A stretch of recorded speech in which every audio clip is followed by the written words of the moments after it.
Hey, good evening. Welcome to this week's Slice of Advice. So, if you've been following along for a while now, you know that each Wednesday is Slice of Advice time. I find the wonderful people that I have in my network, creatives, illustrators, lettering artists, you name it, and I ask them all the questions that we want to know the answers to. A lot about pricing, creativity, how to make it in business, all the things that we want to kind of find out a little bit more about.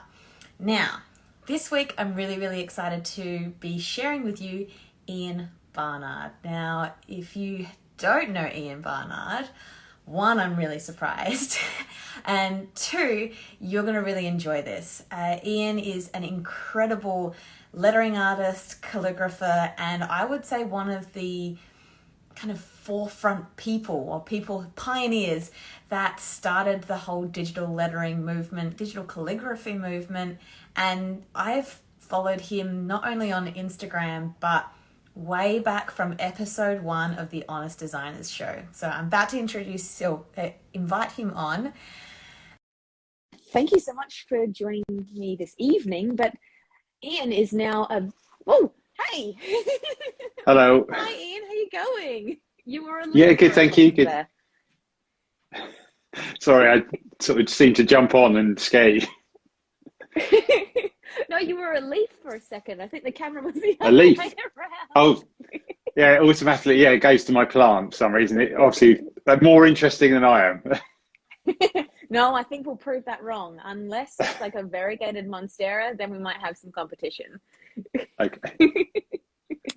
So thank you so much for joining me, Ian. I'm really excited to have you on here. As I was explaining just before you jumped on, I've followed you not only on Instagram and on your kind of online journey, but I've also been following you from way back, like, I guess the Honest Designers podcast, like version 1, episode 1, right at the start. Oh, wow. Yeah. That is a long time ago. You're dealing with a little bit of a fan over here. Thank you very much. I'm sure that there's plenty of people who do know who you are, but for those who don't, please introduce yourself and tell us a little about yourself. Well, like you said, I do hand lettering and calligraphy. It's something I've been doing for the past, I think it must be about 8 or 9 years now, but I haven't always been doing that. I'm trained as a graphic designer. I did that when I graduated college in 2000. Worked a few different jobs, working on magazines and websites, anything like that. Then I went freelance on my own, just sort of doing local jobs, and then I found calligraphy and found it as a hobby, and for some reason, because I got so obsessed with it, it became my job as well. So that's like a bit about me and my history. I'm from the UK, sort of an hour south of London. Yeah. And I have a wife and I have 2 kids, and that's a little bit about me. I love it. And I feel like because I've known a little bit about your journey and your processes up until now, I kind of have, when you've got people who are friends on the internet and you're like, I know you well. And then you're like, you hear bits and pieces around them and you're like, I still know you reasonably well, but also I now know this and this and this.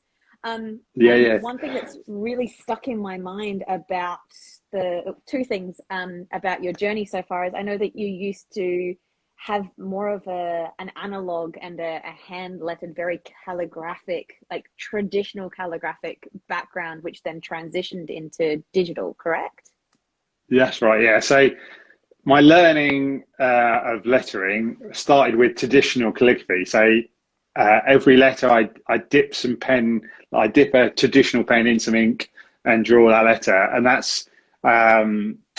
that was my process of just doing stuff for a few years, and then I realized you could use a pencil and I started doing a bit more sketch work, but a bit like I predate the internet as well as other things. I predated sort of like the iPad, which was the sort of an Apple Pencil, which is the sort of pioneering digital I knew they had like the Wacom tablet before, which I've still got, having one of those things. But it's not the same experience when you have to look at a screen and look at you've got two different things going on at the same time, trying to, draw while looking at the screen is weird. But Yeah, it it's not was, in your periphery. before that, my process was quite laborious in terms I'd do some sketches, and then I'd ink up a thing, and then if there's any changes, then I'd have to redo some of that. Then I'd scan it into the computer, and I'd digitize it, and then I'd fiddle around with it in Photoshop and Illustrator, and yeah, finally color it in. And that was quite a lengthy process. When the iPad came along, it just sort of cut that in half. And also, I suppose because I've been doing it as a job for quite a while now, I have to look at the sort of revenue from what I do. And traditional click fee is quite limited on what I can do. And so it wasn't something I enjoy doing it. It's just that when I have to make money from it, you have to look at what's the revenue stream is going to be better. It takes less time to bring in the income. So yeah, but I'm glad I went that route because I did learn there's restrictions that come with doing analog method, especially with traditional click fee, where you the pen won't let you do thick upstrokes if you're doing some lettering, for instance, and so you get to know. Spot, it's not going to straighten. It's not going to hold it and like snap to anything. Yeah, and because you can do a word and then suddenly all of a sudden a blob of ink falls out, you get to learn about your tools really well. So so that was but the thing, I did get some really good jobs from the traditional side. I remember I had one for this company in the UK called Ted Baker, which is like a clothing company. Yeah.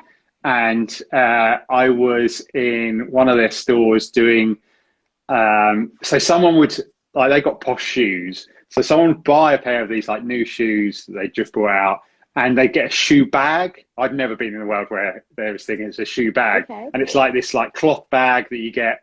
And I would then do their initials on the bag once they bought it. So they'd get the product and then they'd give me the bag and I'd write their initials on it in like formal script.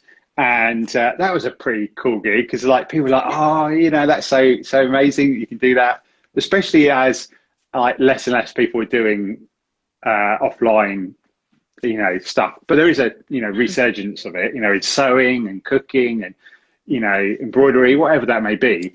And so people were like, for so long now, it's like, okay, I got to get a hobby that I can do indoors. Do indoors and do off the computer. And that's the reason why I chose ClickFeed, because at the beginning I was like, I'm just on the computer all the time doing websites and whatever I might be doing. And so I chose ClickFeed because of that reason. It was offline and it was traditional and so it was, but then obviously eventually I went back on. Yeah. Someone had, what did you do the names with? So was it ink or was it it ended up being, because it was really tricky. They sent me some bags and I tried loads of different material, like markers and stuff. And it ended up just actually being one of my favorite pens, which is the Tombow Funusuke calligraphy brush pen. Because these bags were, they were pink. So, and it was black and it sort of worked out. But it was tricky. It was really, because they were like, it would just absorb the ink and it was really tricky. So I'm glad they sent me one beforehand, because I was just like, everything I tried just didn't really want to work.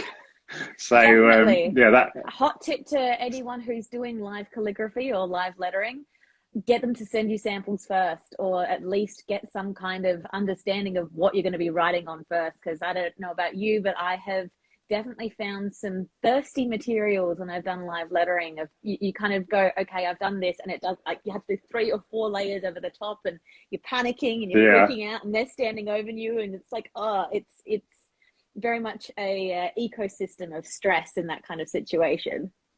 Oh, it is, yeah.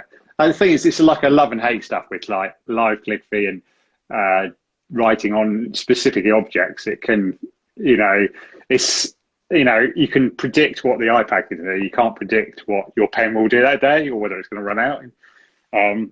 but I also, there was another job actually, which combined both digital and analog, which was I worked for Adobe for 2 days and at one of these design That looks awards like for sort of it college. sounds like a really quick internship. Like, oh, I just worked for them for 2 days. Yeah, No, I I'm was all done. like, they were like, it's not us, it's you. So, but it was for like yeah, graduates of like a graduate competition for like design stuff, and I spent two. It was quite hard work because I spent 2 days, and we had this production line. So I was the beginning of the production line where they come along and either say their name or a phrase or something like that, or a word or two, and I would draw it out on a bit of paper using mainly the Crayola markers because they were, Mm-hmm. I love them, and then it would follow a process where it would be someone would take a photo with their phone and use Adobe Capture, then they would use Photoshop just to clean it up, and then they would print it on the T-shirt. So you get a T-shirt at the other end. So they'd show, with these Adobe products, you can make this stuff.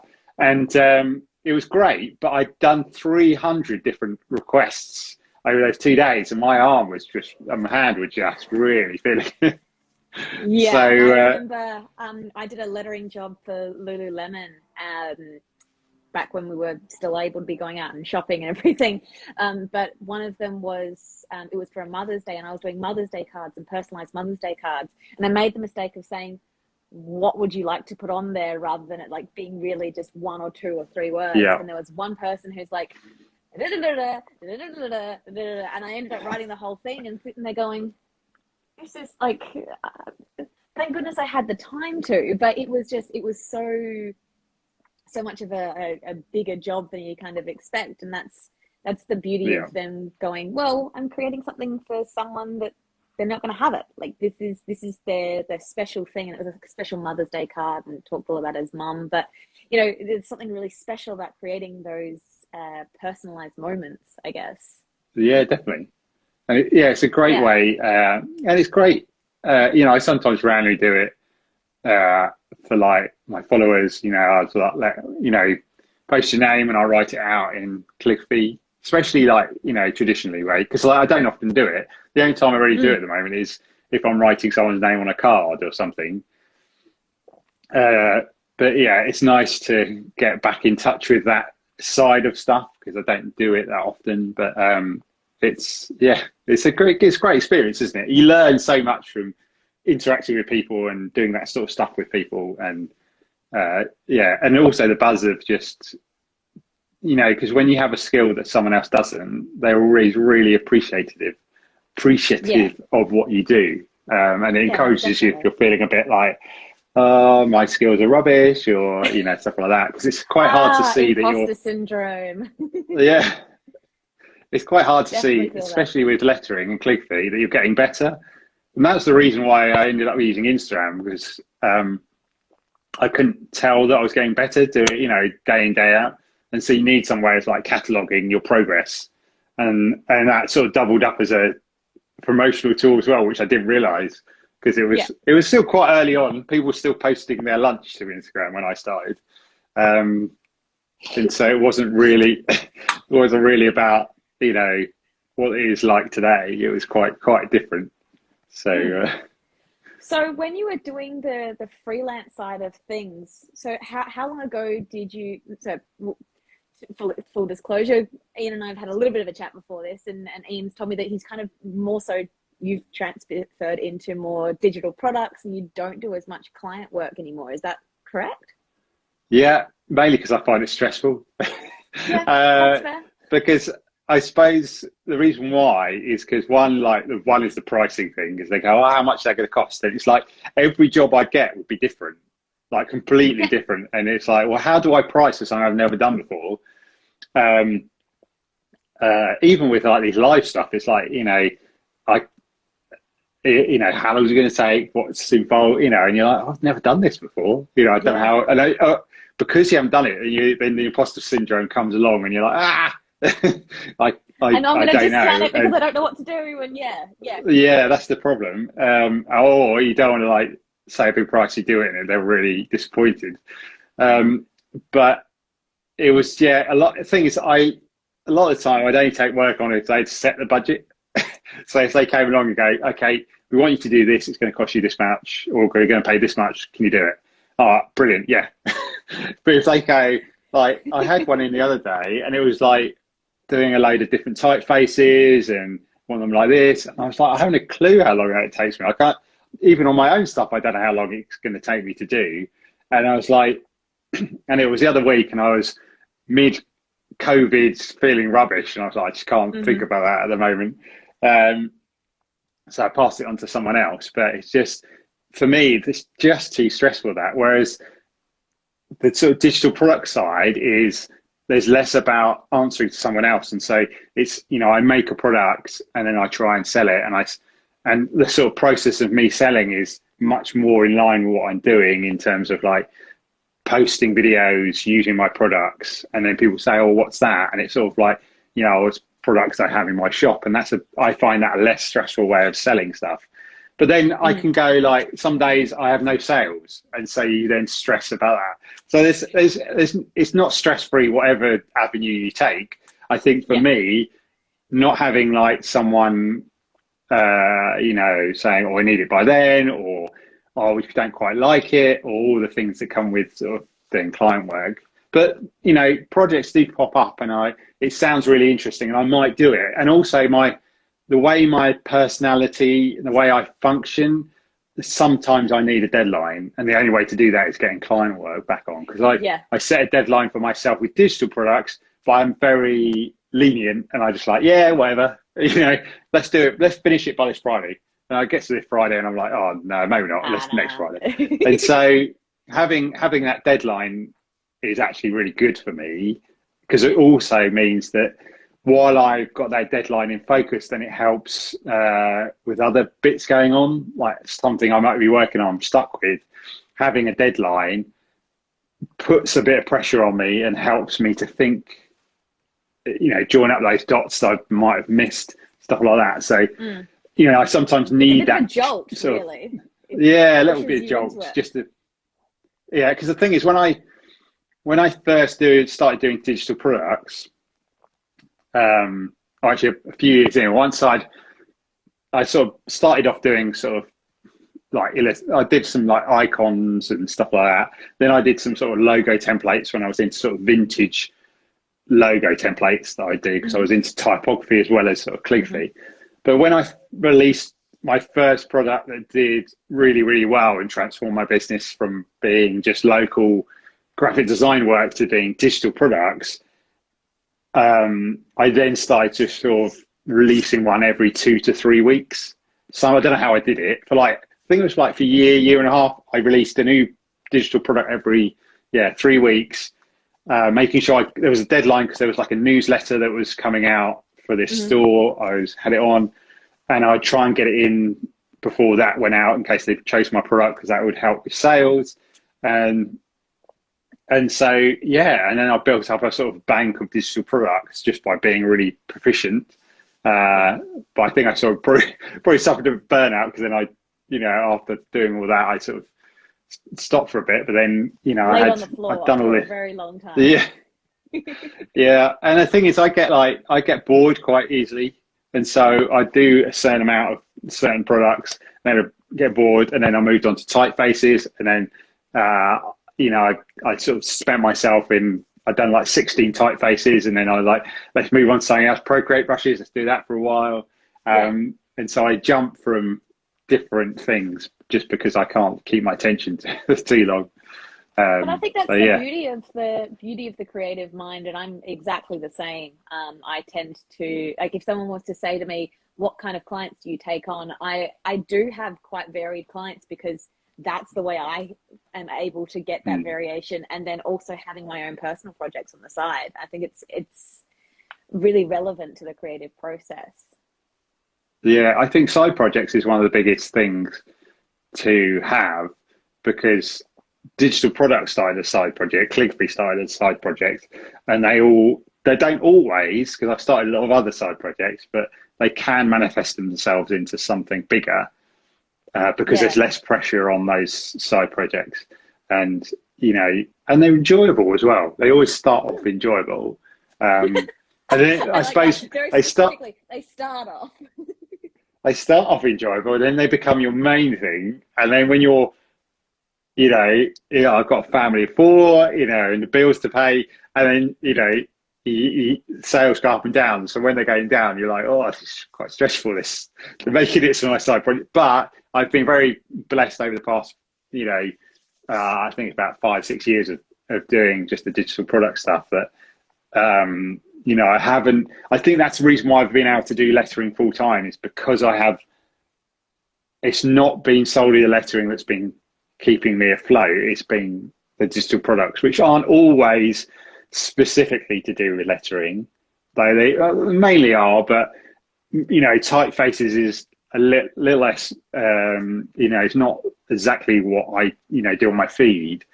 So some of them do link in, like specifically my Procreate brushes, but a lot of them are to do with more of if someone's putting in a typeface or using one of my typefaces or using like a texture pack for something, stuff like that. They're sort of aligned, but not the specific focus that I do. So, but yeah, with that, it sort of does help, but also having, like, recently, because my Procreate brushes are aligned with what I do with lettering, they've been better received, if you get what I mean. Because people follow me for lettering, they don't follow me for typefaces or bits and bobs like that, really. So yeah, because they know that now of you, and I am most definitely a proud owner of some Ian Barnard products. I personally have obviously I was one of the first people to jump on the grid builder and making sure that I was following that. And then I know I have I've got a couple of them that are like popping up in my mind that has the eyes with it. I think it's a rough and raw. No, not rough and raw. There's that might be Texture Supply if it's got an eye in it. Things I haven't got that many. I've done really well in doing, like, not having that many products, but being able to market them because I can use them in my videos. So yeah, of course, I could do with how I've been, like, for the past 2-3 years, I've been sort of like living Doodle off pack. the six. Oh yeah, the freestyler ones. So that's been like, apart from Grid Letter Builder, have been like my.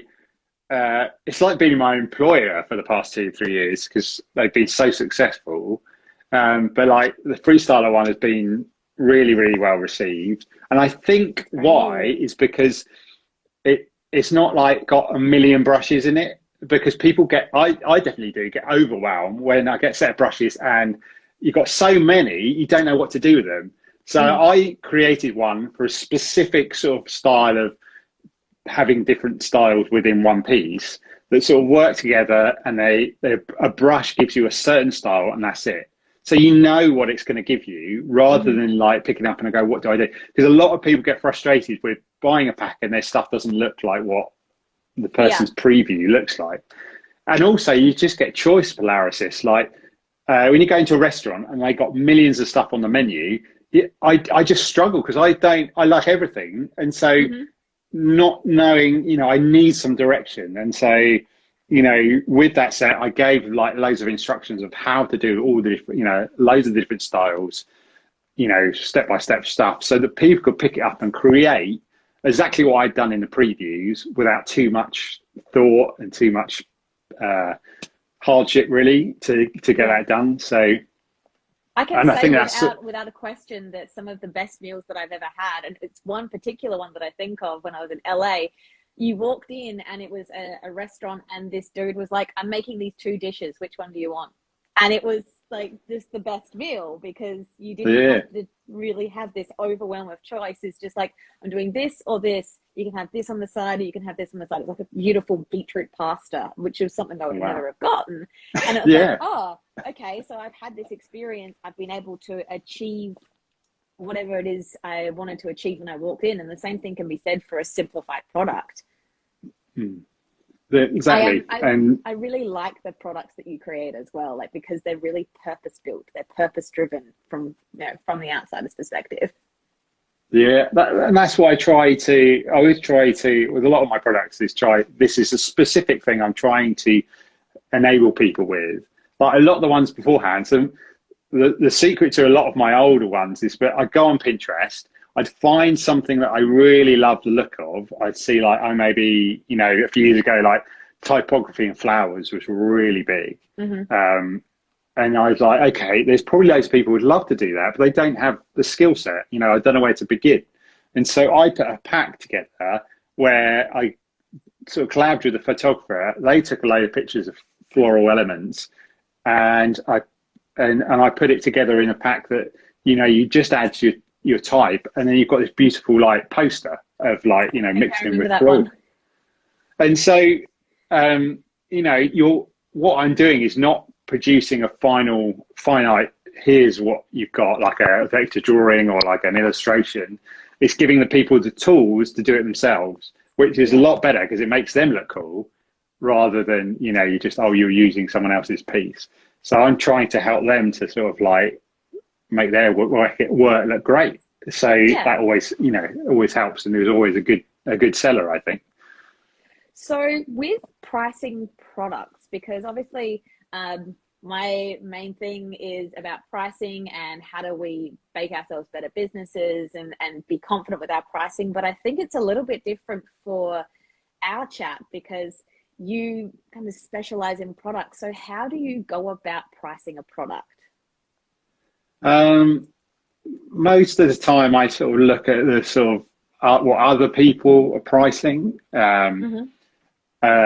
And I don't think my prices have changed for quite a long time, but then, you know, you have to look at what other people are trying and the value they're bringing, and whether it's, whether people are going to go for it or not, or whether it's too cheap, you know, when it's too cheap, it's going to be like, they're going to bypass it, or when it's too expensive, and they go, well, why is that more expensive than this one? And so, and there's like a rough ball. That Design Cuts has kind of had, because you're in the Design Cuts and have been in the Design Cuts marketplace for so long, that's had a bit of an impact or an effect on your pricing?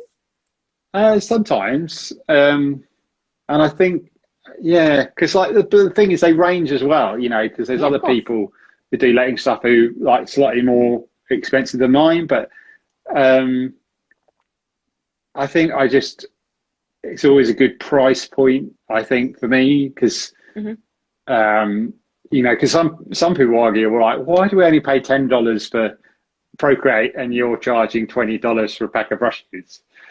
But they can't see the fact that, you know, I don't sell millions of copies like Procreate do. So it's trying to, get happy mediums between people may not think too much about buying it, but you know, sometimes people just buy stuff on sale. So if you price a bit higher, then there's always, you know, when you mark it down, you still get a bit, but people feel like you're getting a bargain. So, you know, at some point I might put my prices up, but it seems to work at the moment. And I suppose whether they'd go, you also got to look whether, like, if they bypass yours and go for someone else's because it's yours is more expensive. I don't often think very much about it because I price them about roughly the same price across my board. So. And it's kind of like if it's working, don't break it. And if it's not broken, don't fix it. Yeah. And I think I haven't really thought about it for ages. So it might be the case that you bring it out, I might think of it. But sorry, everyone. As it suddenly hikes up. But also, you know, stuff, you learn things about, like, you know, people love sort of bundles, or people love, you know, putting things together and creating, you know, they like to get value for money. So that's why which is something that I feel like you really do deliver on. Like, it's never just that's very nice of you to say. Here's the 20 brushes that go for your life. Like, you'll structure it and have it so that it has a few maybe different brush sets, like that one that we talked about. Like, there was also the eyes, and I've used those eyes. And there was I've used that dotted brush because I know I've seen the way you use it, and I know how I wanted to use it. So then I could bring in like the paper plane and stuff, and have used those sort of things. And I'm getting a little bit of a memory flash here. Way back when you and I connected a little bit over an Illustrator, what are they called? Not an action, but it put the letters and did all these different layers and letters with stars in them. If you remember, gosh, that's going to go back a long Oh yeah, way. I think so. Yeah. Yeah. Quite was a while ago. Testing. Yeah, I don't think I ever came out with it, did I? The thing is, no, it's just like, oh, I've got an exclusive. I have a graveyard of a lot of products that I could never get to a certain point. I don't want to just release like, here's just some mediocre brushes that don't really do anything. And that's probably why I haven't got many, is because I like to have something that I'm proud of, you know, something that I feel that people are not getting like, you know, they buy it and they're like, oh, it's not really that good. You know, I hate that feeling if someone buys something and they're just like, it's rubbish. You know, I know you're not going to please everyone, but, and also just like, I have an idea and sometimes I just can't get, either the software just doesn't do what I want it to do, or I just can't get it to look as it was. So I've just recently converted those brushes to Affinity Designer, which will go up on their store at the end of November. But I only got like a couple of brushes that I had to get to work, otherwise the whole set wouldn't have worked, because like there's like some 3D style brushes in that pack. And like, if I couldn't get them to work, they're like fundamental to the pack. And if someone bought it and then without those brushes, then they were like, well, this is just not good enough. So it was, and I spent ages. It's such a trivial thing to be like, it's almost like, what's your low-key trivial situation? It's like, if the brushes don't work, if then the rest of the stuff is done. and it's important to me because people would would buy that expecting those things. So I had spent ages, but the thing is, I quite like trial and error and playing with an app to get to know it.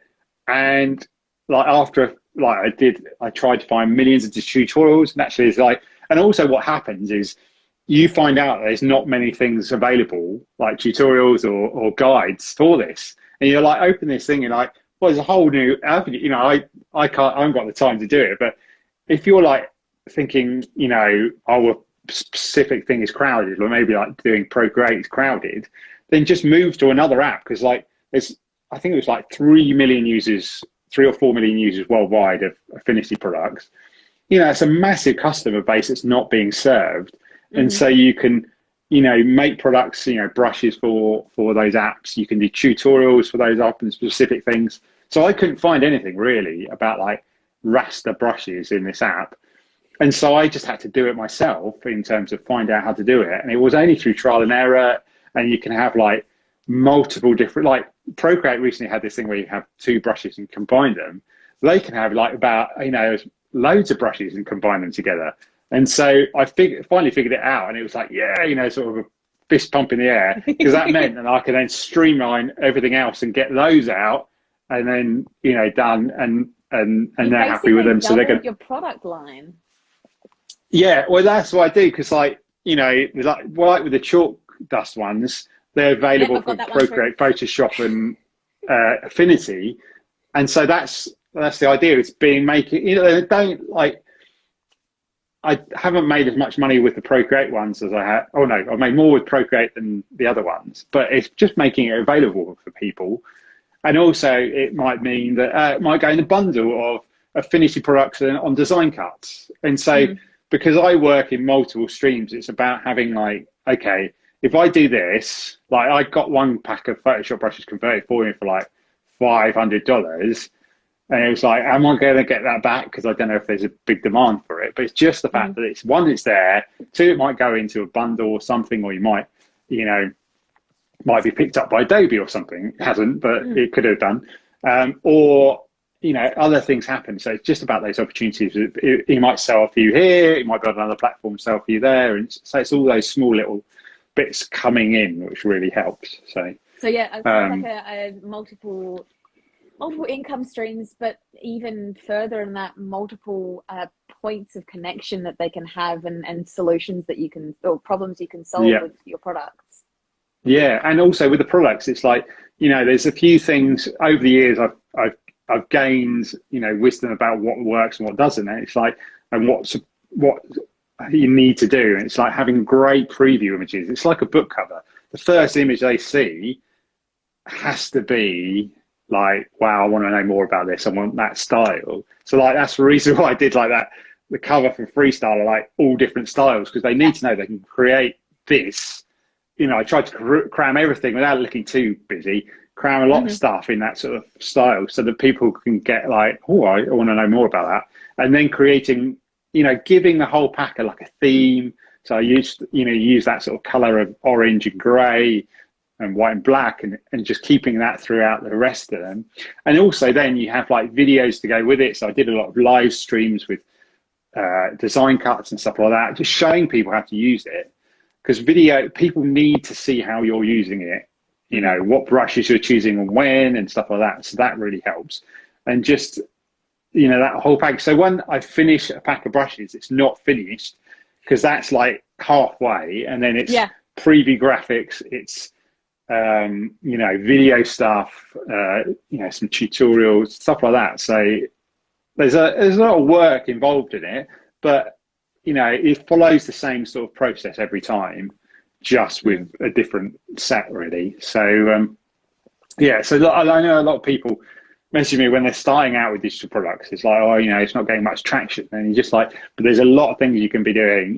YouTube is a great place for evergreen content that are always going to find that. So if you're showing how to use them and giving some value in that, then people are going to then click on your link to go and buy that product. So you can't just put something up in the shop and expect people to find it, because they're never going to. It's only because, like with my stuff, I either show a video of me using it or do a YouTube video and there's a link to that. So like, if I look at my analytics in my shop, they come from loads of different places because I've put it up on loads of different places. So and that's, I prefer that way of marketing rather than the sort of like, just buy my products, because that never works. It and I've, and fiddling with like Facebook ads and stuff like that, really, or just trying to sell myself in terms of like, come and hire me for everything, lettering sort of thing. Which can feel really icky, really gross, and it's really like I think it's really beneficial to understand.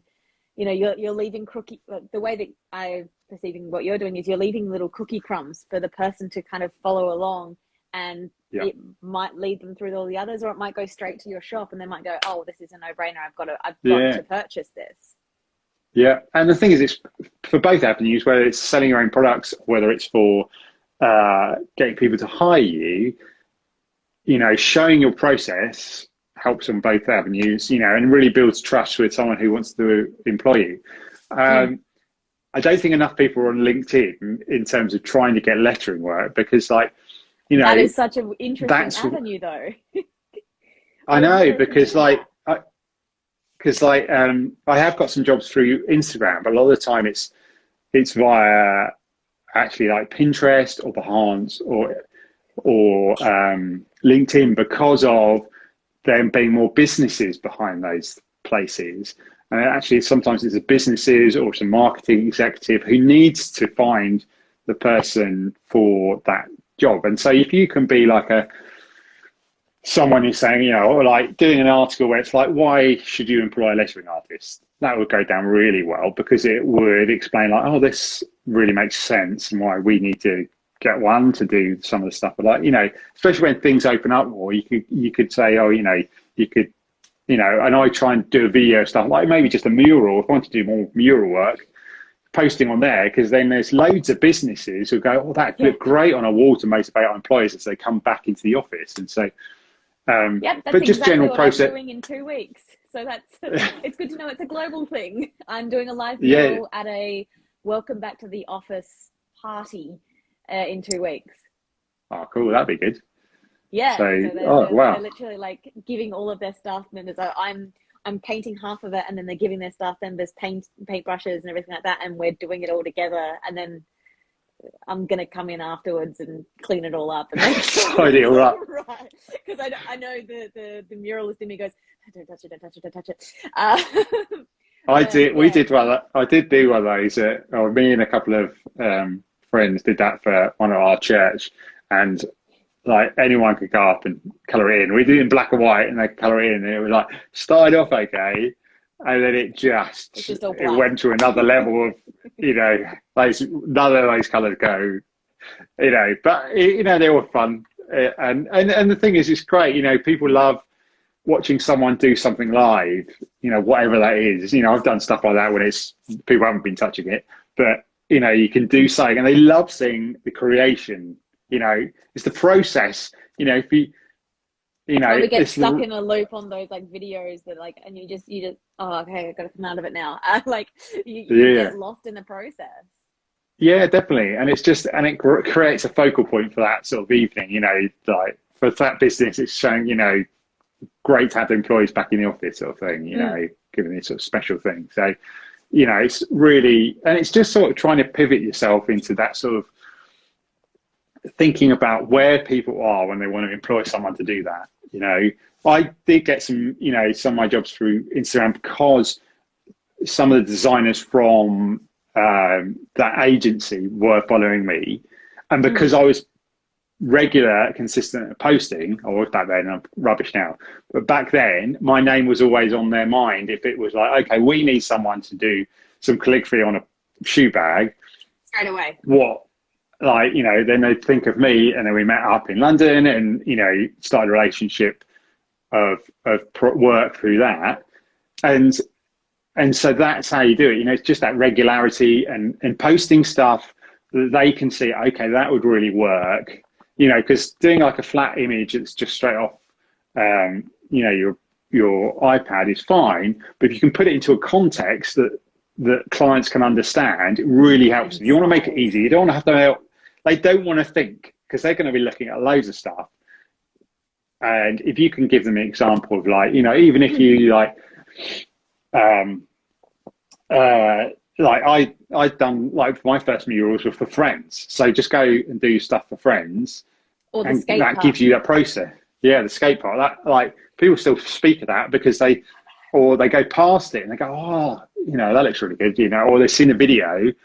You know, it's free content for you. You know, I paid for, all it cost me was my time and a bit of paint, and so but it gives you some content that can help people to see that, oh, you're quite good at this, or, you know, that would look really good, you know, and trying to get that stuff. So sometimes at the beginning it's doing stuff off your own back just to produce content that can help a client see what it's like, because they don't know that you didn't get paid for that, you know. So you know, you can just sort of say, this job that the council of the skate park got me to produce, you know. You don't have to tell them the fact that it was me asking the council to do it, and because I said I'll pay for the paint, they said yes. So you know, it all really helps with your with showing you off to the client. Because it's inspiring your ideal client with creating work that you want to be hired for. Like when you kind of put it in that context, you're like, oh, well, that's a no-brainer. I completely understand. But I think when we get in that headspace of a client asking for stuff for free, and you're like, oh no, I don't want to, but it's completely different if it's self-initiated. It's not the same thing, offering versus ask, you know. So if it comes off your own back and you say, look, I'd like to do this for you for free, that is completely the other end of someone coming to you and go, can you do this for me for free? You know, it's a completely different thing. And you just, so for me, it's always been, as long as you've chosen it, it's fine. Like, because like, and you feel, and they feel great. You know, both parties feel great about that. Otherwise, you feel like, oh, they got me to do this and not paying me. So. And, this artist is expecting to be paid. It's rude. You do this for fun. Tatvash _art said, I've been asked to do designs for free, and finally I started saying no. I think we're all just going to give you a round of applause, because that is exactly what you should be doing. And it's also about, you know, the more that everyone says that they'll do it for free, the more the community, even for cheap or for lower, it's Yeah. we've got to kind of have each other's backs. I've actually had this week, I kind of theme my weeks when it comes to content, and this week is all about undercharging and what it actually does to the industry, what it does to each other, and it sounds weird, but what it does to the client, because undercharging sets up an unrealistic expectation of the client, not only for what they're expecting from you, but what they then take into the next, like, it's like a bad relationship. Like, oh, this is what a good relationship is supposed to be like. And then you go into it and you're like, oh, you don't have those expectations. You're allowed to go out at night. Like, it's actually understanding that your undercharging is actually not having a good effect on anyone. No. And I think like there's like a meme going around, but it perfectly sums up. There's like $500 client who's like on a Friday night asking you where, you know, the stuff is and when's it going to be ready. And then you get a $5,000 client who's like, you know, just get it back to us whenever. We've paid you already. You know, it's that sort of like, actually the value doesn't come through the money of what the client's going to be like. It's actually sometimes the more they're paying, the better client they are, you know. And so, yeah, it's a weird thing how much they expect for a lot less. But the thing is, there's other things you can do, which is like, you know, swapping, you know, making sure, you know, you can just say no, but, you know, it might be the case that that other person can offer you something, say like, okay, you want me to do this for free, you know, you've got some other service, you know, maybe we can exchange that. So rather than just cutting that off straight, because it might be like a really cool job and you think this look good in my portfolio, but I don't want to do it for free. It might be the case that they can offer something that they can give you in return. And so you're just doing like a skill exchange or whatever that may be. But then it's off your back. You know, if they have got nothing, they don't. But, you know, it might be the case that they can, you know, set you up something. You know, party with something that is of value and equal value. I personally have a mural account at my local fruit and veg. So the local fruit and veg around the corner, they have an account set up just for me, which is the exact value of the mural that I did for them almost 2 years ago now. And so oh wow, still going. Oh yeah. We'll probably finish like early next year, but you know that has paid dividends because I now have a really good relationship, making sure that the value was met.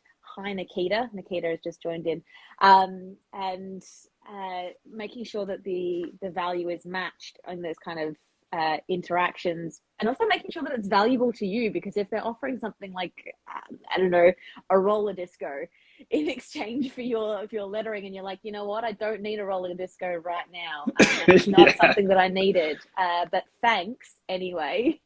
Yeah the thing is, you know, you have to be, I say, strong. You know, someone mentioned there it's quite hard to barter with someone, but you know your skill set, you know what your value is, and so you just don't want to be like, I suppose, taken for granted in terms of what you can produce, because that's the thing with art stuff. It's people sometimes don't see that, you know, it might be something someone does for a hobby where you're doing it for a job, and so they might go, well, it's just something you do for fun anyway, you know, so why do you need to charge me for it? So yeah, it's up to you. You know, you don't have to do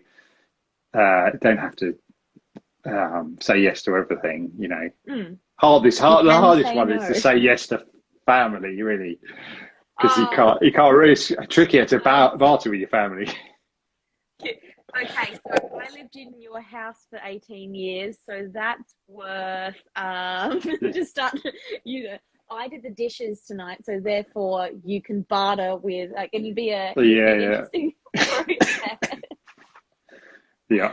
Well, generally, a lot of these conversations kind of go more on a pricing path, but I'm really actually enjoying this as a bit of a point of difference, because I've got other people who have been on before who have done more like products as well. I had Aurelie Marin a little while ago, and the approach is kind of different whoever you talk to, and so I'm really, really kind of pleased.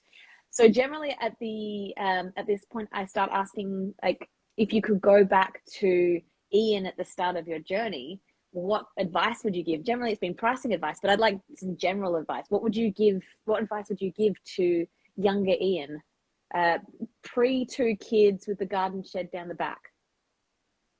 Pre 2 kids with the garden shed down the back. Well, I've only just, the garden shed's only 5 years old, so Oh, it really? was, I used to work. It sort of moved from starting in like one of the spare bedrooms before the kids came along.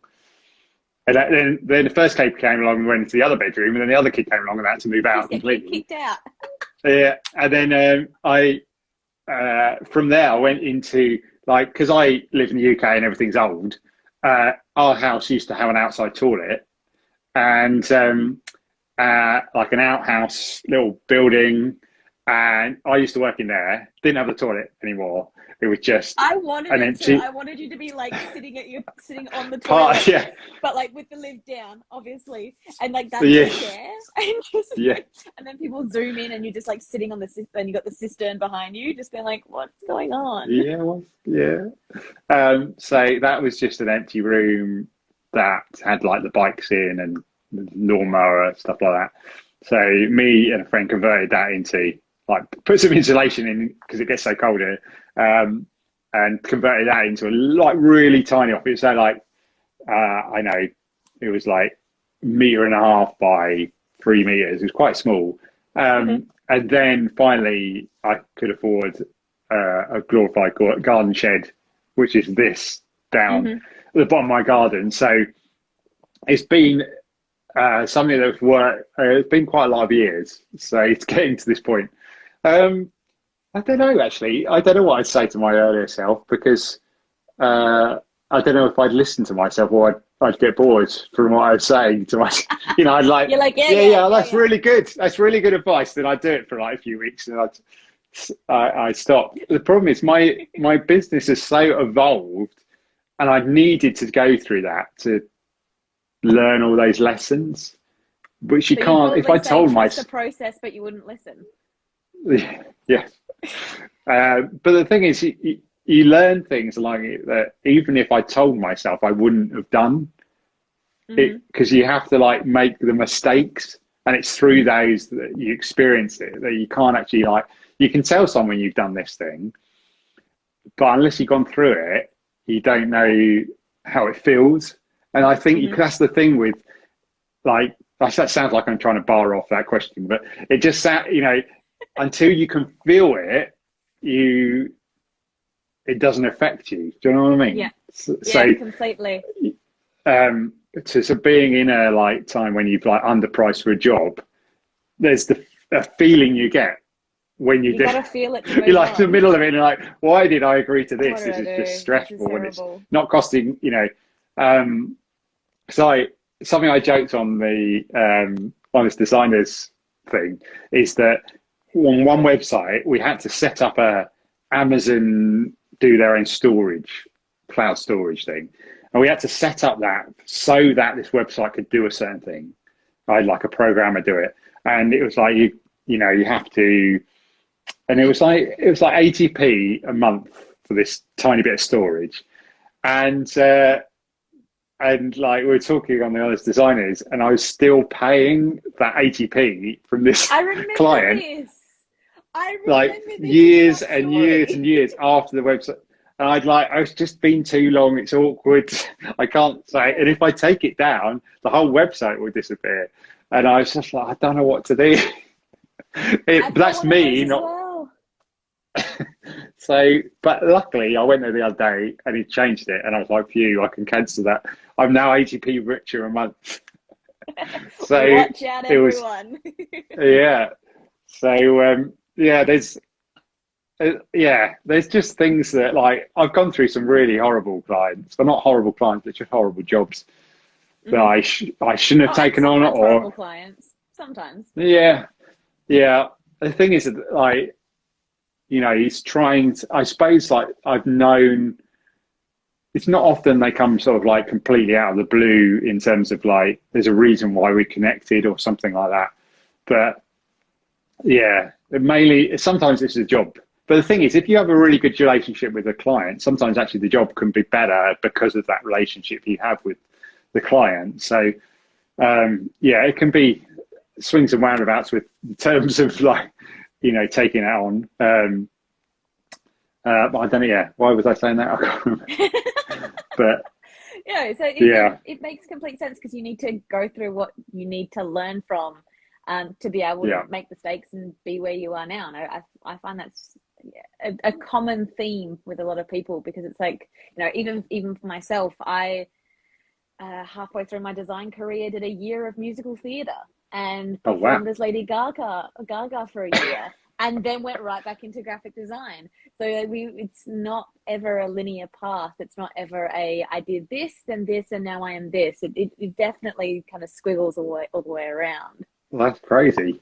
Actually, that reminds me. I'm a qualified electrician. I went. Oh, I wonderful! I'm a say qualified barista.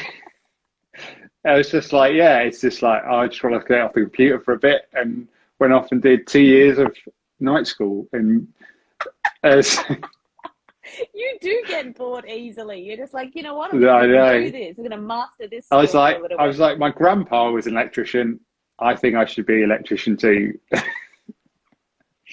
Oh, you reminded me of a Black Books episode where she's like, oh, I have to be musical. I have hundreds of CDs. It's just the connection is like, no, of course I have to be an electrician because my granddad was. That makes sense. Yeah, and so, but the thing is, it's like, I suppose I've not been purposely uh, seeking. Like, I never thought I was any good at business until I like look back at what I've been doing and realize that I've been like subconsciously like, I was very blessed that we were prepared for the pandemic in terms of I had multiple little income streams. So, a client pulling out wasn't an issue for me. But I didn't know what I was doing that, in terms of I was just like, oh, this is something I'll try. Actually, the one thing I would tell myself is don't do physical products because that never works out for me. So, okay, you've heard it here first. I like that. As someone who has contemplated that, thank you. that's just for me. I did some like screen prints, and I'm still trying to pay off, the money I spent on it. So, but I say that me and a couple of others are making the lettering game, which is a visual product. But then I've got two other people who know what they're doing with. Cool. Yeah. So, but awesome. I think when I've joined forces, that's people know what they're doing and have done it before. It really helps. I think doing it off my own spec. I think what it is like you get excited when someone says, "I'd buy a print of that," but that doesn't mean you should go and buy. You should get loads printed because there's a difference between people saying they buy something and actually parting with the money in their wallet. It's a big gap. Different situations because there's actually an old story of a company called Shoes of Prey who were like their whole business model was based off of everyone said that they would buy and then no one bought, and it's kind of like oh, okay, it's one thing to say put up a poll and say would you pay for this, it's a whole other thing to actually get them to hand over the dollars. Yeah. So, and that's why, like, places like something Kickstarter works well because you know that you've got the money to start it. And so, yeah, I think I get, you say you get people to choose, you get people to say, will you buy it? And then you're like, oh yeah, I'll get it done. Yay. Yeah, and then no one buys it. I'll get a couple of extra just in case people miss out. Yeah. And yeah, you're just in there and nothing happens. Like the same t-shirt that you wear every day because you've got that many copies of it, so you're like, oh, it's mine now.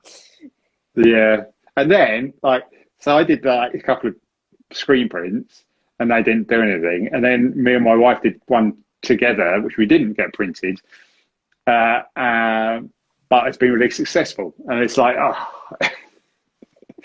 so just show. Yeah, it's hard. It's hard to. People are interesting. Let's just put it that way. Well, thank you also, so much for joining me. Sorry. That's all right. No, go. And I think, with digital products, that's why I like that because there's no shipping involved or packaging or anything that can cause anything. You don't have to put anything up front. Especially in it's the just your world time. Right now. Like, I don't know about how postage is for you guys over in the UK, but here, something that takes something that's a half an hour, 45 minutes away, if it goes through the normal post, we might see it in 2 weeks. Like it's just, wow.